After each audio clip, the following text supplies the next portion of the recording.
Je m'appelle Octave Bandiaki, je suis chirurgien dentiste diplômé de l'Université Cheikh Anta Diop de Dakar.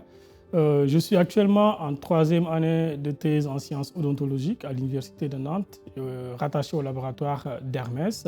Donc, c'est un laboratoire qui est spécialisé dans la médecine régénérative, dont les différents travaux s'orientent tout simplement au traitement des pathologies du squelette osseux. Alors, les aspects de mon expertise qui sont mis en avant dans le projet EVAGO sont d'une part, le recul que j'ai vis-à-vis de l'encadrement des étudiants, donc savoir comment la formation des étudiants est réalisée et d'identifier les besoins pour améliorer cette formation.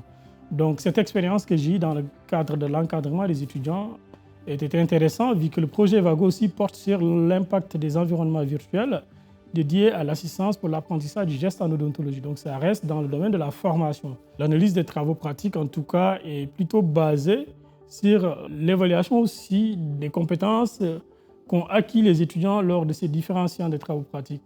Ce qui nous permet de dire, tiens, ces travaux pratiques ont un retour positif parce qu'on voit quand l'étudiant quitte le point A pour aller au point B en termes de qualité de travail. Et assez souvent, pour pouvoir évaluer cette qualité de travail, ce qu'on fait, il y a des critères qu'on utilise. Donc, ces critères qui permettent tout simplement de caractériser globalement la qualité d'une préparation prothétique et de dire à l'étudiant, voilà, on en est à la 10e séance de travaux pratiques et en termes de progression, il est encore important que tu puisses faire des améliorations dans certains critères.